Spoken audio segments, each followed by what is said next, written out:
Chapter 6 Ram Navami Festival and Masjid Repairs. Efficacy of the touch of Guru's hand. Ram Navami Festival, its origin, transformation, etc. Repair of the Masjid. Before describing Ram Navami Festival and Masjid repairs, the author makes some preliminary remarks about Sadguru as follows. Efficacy of the touch of Guru's hand. When Sadguru is the helmsman, he is sure to carry us safely and easily beyond the worldly ocean. The word Sadguru brings to mind Sai Baba, the perfect master. He appears to me as if standing before me and applying Udi sacred ashes to my forehead and placing his hand of blessings on my head. Then joy fills my heart and love overflows my eyes. Wonderful is the power of the touch of Guru's hand.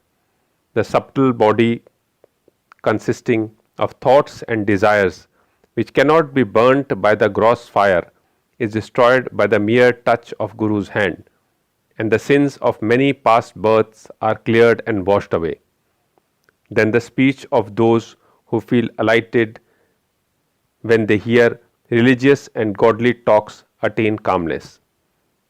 The sight of Sai Baba's handsome form chokes our throat with joy, makes the eyes overflow with tears, and overwhelms the heart with emotions.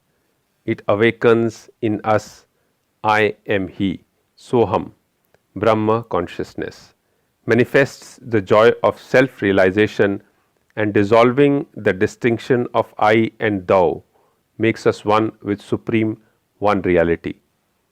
When I begin to read scriptures, at every step I am reminded of my Sadguru, Sai Baba, who assumes the form of Ram or Krishna and makes me listen to his life.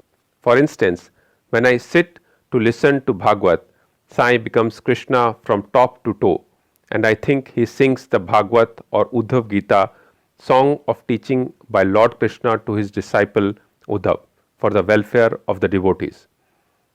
When I myself start to write anything, I cannot compose a few words or sentences, but when he, of his own accord, makes me write, I go on writing, and there is no end to it. When the disciple's egoism props up, he presses it down with his hand and gives him his own power, makes him achieve his object, and thus satisfies and blesses him. If anyone prostrates before Sai and surrenders his heart and soul to him, then all the chief objects of his life, viz., dharma, righteousness, earth, wealth, kama, desire, and moksha, deliverance, are attained easily and unsolitedly. Four paths, viz., of karma, dhyana, yoga, and bhakti, lead us separately to God. Of these, the path of bhakti is thorny and full of pits and ditches, and thus difficult to traverse. But if you, relying on your Sadguru, avoid the pits and thorns and walk straight, it will take you to your destination God, so says Sai Baba. After philosophizing about the self-existent Brahma, his power Maya to create this world and the world created, and stating that all these three are ultimately one and the same, the author quotes Sai Baba's words guaranteeing the welfare of the bhaktas. There will never be any dearth or scarcity regarding food and clothes in my devotees' home. It is my special characteristic that I always look to and provide for the welfare of those devotees who worship me wholeheartedly with their minds ever fixed on me. Lord Krishna has said the same in the Gita. Therefore, strive not much for food and clothes. If you want anything, beg of the Lord. Renounce worldly honors, try to get Lord's grace and blessings, and be honored in His court.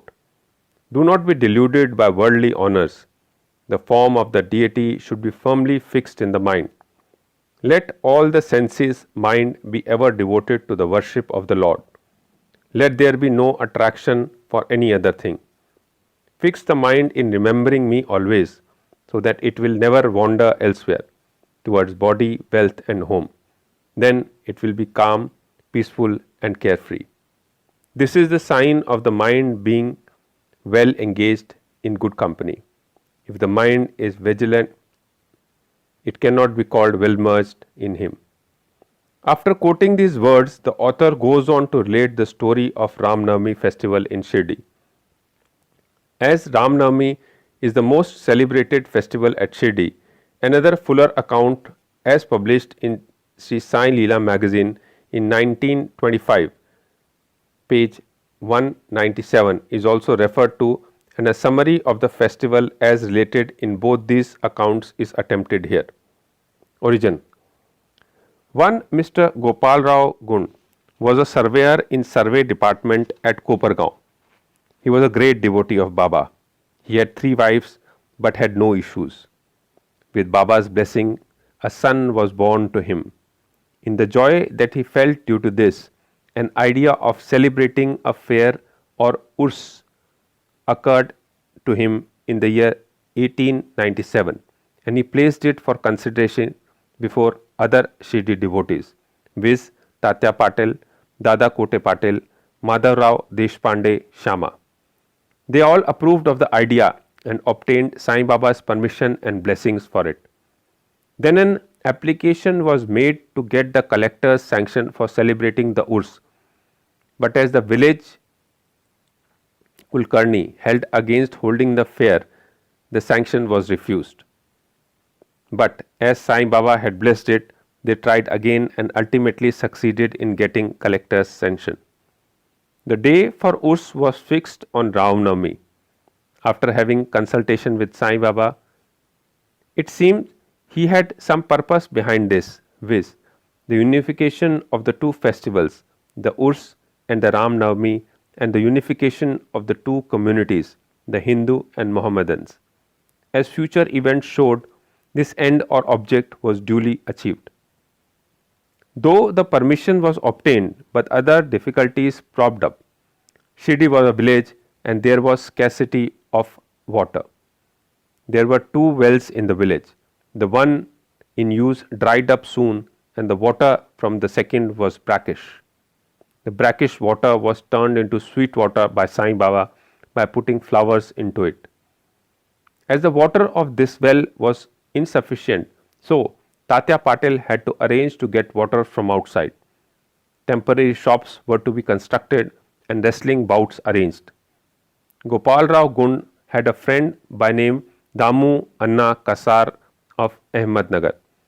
He also was similarly unhappy in the matter of progeny, though he had 2 wives. He too was blessed by Sai Baba with sons, and Mr. Gund prevailed upon his friend to prepare and supply a flag for the procession of the fair. He also succeeded in including Mr. Nana Sahib Nimonkar to supply another flag. Both these flags were taken in procession through the village and finally fixed at the 2 corners of the masjid, which is called by Sai Baba as Dwarka Mai. This is being done even now. Sandal procession. There was another procession which was started in this fair. The idea of sandal procession originated from one Mr. Amir Shakar Dalal, a Mohammedan Bhakt from Korla. This procession is held in honor of great Muslim saints.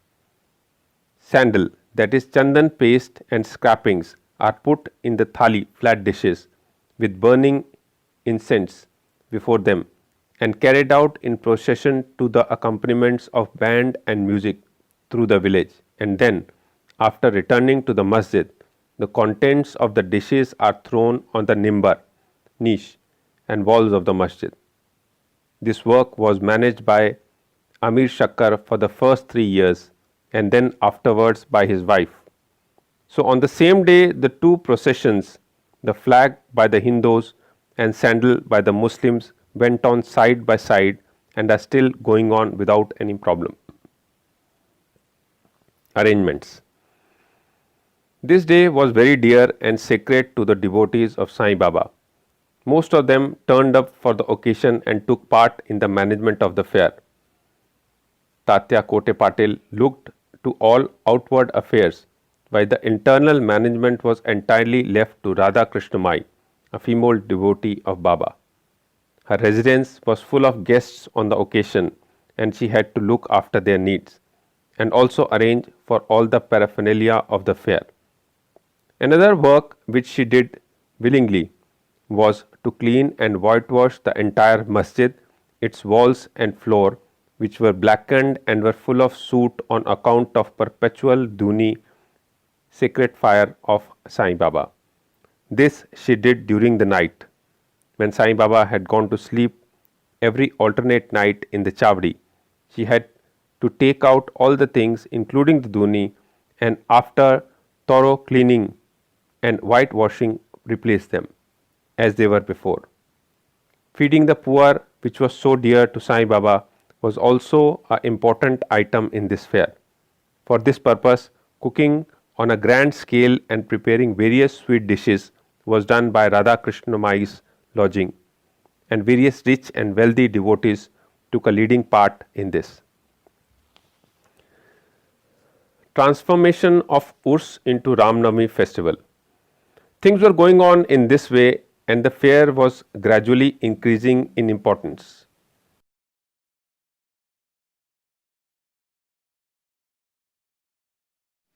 Till 1912, when a change took place.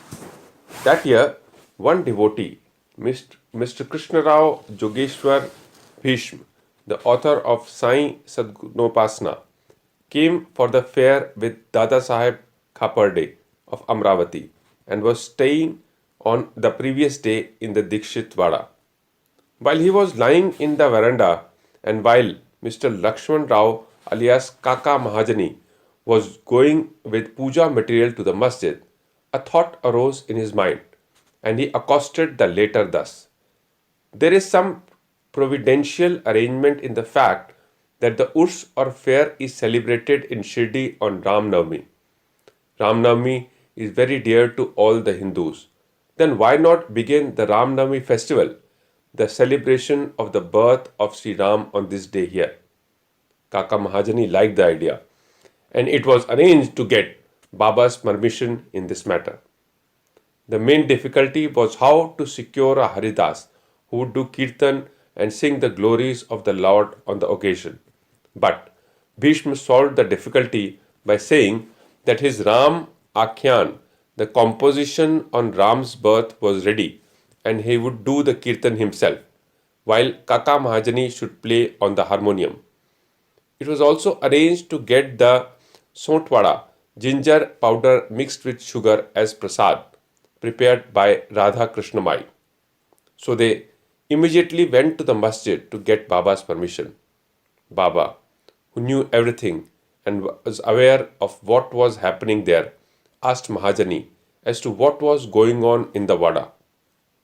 Being rather perturbed, Mahajani could not catch the purport of the question and remained silent. Then Baba asked Bhishma what he had to say. He explained the idea of celebrating Ram Navami festival and asked for Baba's permission, and Baba gladly gave it. All rejoiced and made preparation for the Jayanti festival. Next day, the masjid was decorated with buntings, etc. A cradle was supplied by Radha Krishna Mai and placed in front of Baba's seat, and the proceedings started. Bhishma stood up for kirtan, and Mahajani began to play on the harmonium. Sai Baba sent a man to call Mahajani. He was hesitating to go, doubtful whether Baba would allow the festival to go on. But when he went to Baba, the latter asked him as to what was going on and why the cradle was placed there. He answered that the Ram Navami festival was commenced and the cradle was put out for that purpose. Then Baba took a garland from the nimbar niche and placed it round his neck and sent another garland for Bhishma. Then the kirtan commenced. When it came to a close, loud sounds of victory to Ram went up, and gulal colored powder was thrown up all around. amidst band and music. Everybody was overjoyed when suddenly a roar was heard. The red powder thrown promiscuously went up and somehow fell into Baba's eyes. Baba got wild and began to scold and abuse loudly. People got frightened and took to their heels. The intimate devotees who knew Baba well took these scoldings and outpourings of Baba as blessing in disguise. They thought that when Ram was born, it was proper for Baba to get wild and enraged to kill Ravan and this demons in the form of egoism, wicked thoughts, etc. Besides, they knew that whenever a new thing was undertaken at Shirdi, it was usual with Baba to get wild and angry, and so they kept quiet. Radha Krishna Mai was rather afraid and thought that Baba might break her cradle, and she asked Mahajani to pull the cradle back. When he went to loosen and unfasten the cradle, Baba went to him and asked him not to remove it. Then, after some time, Baba became calm, and that day's program, including Mahapuja and Aarti, was finished. Later on, Mr. Mahajani asked Baba for permission to remove the cradle, but Baba refused the same, saying that the festival was not yet over. Next day, another kirtan and Gopal Kala ceremony, an earthen pot containing parched rice mixed with curd is hanged, to be broken after the kirtan and the contents distributed to all, as done by Lord Krishna amongst his cowherds' friends, was performed, and then Baba allowed the cradle to be removed. While the Ram Navami festival was thus going on, the procession of the two flags by day and that of the sandal by night went off with usual pomp and show. From this time onwards, the Urs of Baba was transformed into Ram Navami festival. From next year 1913, the items in the program of Ram Navami began to increase. Radha Krishna Mai started a Nam Saptah, singing the glory of God's name continuously day and night for 7 days, from 11th day of Chaitra. For this, all devotees took part by turns, and she also joined it sometimes early in the morning. As Ram Navami festival is celebrated in many places all over the country, the difficulty of getting a Haridas was felt again. But 5 or 6 days before the festival, Mahajani incidentally met Bala Bua, who was known as Modern Tukaram, and got him to do the kirtan that year. The next year, 1914, another Bala Bua Satarkar of Birhad, Siddha Kawate district Satara, could not act as Haridas in his own town as plague was prevailing there, and so he came to Shirdi. With Baba's permission, which was secured through Kaka Sahib Dikshit, he did the kirtan and was sufficiently recompensated for his labor. The difficulty of getting a new Haridas every year was finally solved in 1914 by Sai Baba, as he entrusted this function to Das Ganu Maharaj permanently, and since that time he had been successfully and credibly conducting that function until now. Since 1912, this festival began to grow gradually year by year. From the 4th to 12th of Chaitra, Shirdi looked like a beehive of men. Shops began to increase. Celebrated wrestlers took part in wrestling bouts. Feeding of the poor was done on a grander scale. Hard work and sincere efforts of Radha Krishna Mai turned Shirdi into a sansthan. State paraphernalia increased. A beautiful horse, a palanquin, chariot, and many silver items, utensils, pots, buckets, pictures, mirrors, etc. were presented. Elephants were also sent for the procession. Though all this paraphernalia increased enormously, Sai Baba ignored all these things and maintained his simplicity and modesty as before. It is to be noted that both Hindus and Mohammedans have been working in unison in both the procession during the entire festival, and there has been no confrontation or quarrel between them at all so far. First, about 5,000 to 7,000 people used to gather, but that figure went up to 75,000 in some years. Still, there was no outbreak of any epidemic disease nor any riots worth the name during past so many years. Repairs of the masjid. Another important idea occurred to Gopal Gund. Just as he started the Urs or fair, he thought that he should repair and renovate the masjid. So, in order to carry out the repairs, he collected stones and got them dressed. But this work was not assigned to him. This was reserved for Nana Sahib Chandorkar and the payment work for Kaka Sahib Dikshit. Initially, Baba was unwilling to allow them to have work done, but with the intervention of Mahalsapati, a local devotee of Baba, this permission was secured. Baba took a small gaddi for his seat, discarding the usual piece of sackcloth used till then. In 1911, the Sabha Mandap courtyard were also put in order with great labor and effort. The open space in front of the masjid were very small and inconvenient. Kaka Sahib Dikshit wanted to extend it and put a roofing on it. At great expense, he got iron posts, pillars, and trusses and started the work. At night, all the devotees worked hard and fixed the post, but Baba, when he returned from Chavdi next morning, uprooted them all and threw them out. Once it so happened that Baba got very excited, caught a pole with one hand and began to shake and uproot it, and with the other hand caught Tatya Patil's neck. He took by force Tatya's peta and stuck a match, set it on fire, threw it in a pit. At that time, Baba's eyes flashed like burning embers.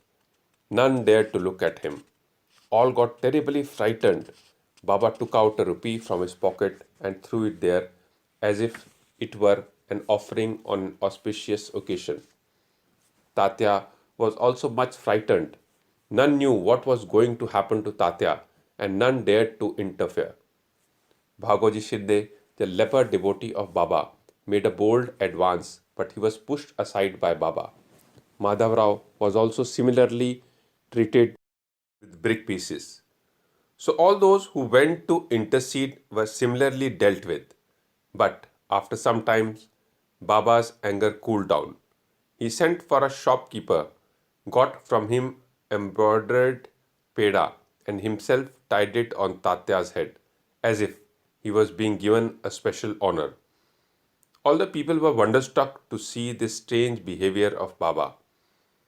They were at loss to know what enraged Baba so suddenly and what led him to assault Tatya Patil, and why his anger cooled down the next moment. Baba was sometimes very calm and quiet and talked sweet things with love. But suddenly, with or without any reason, he got enraged. Many such incidents may be related, but I do not know which to choose and which to omit. I therefore refer them as they occurred to me.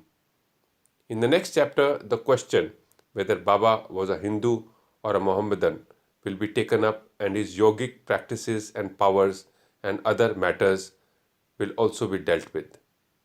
Bo to Shri Sai, peace be to all.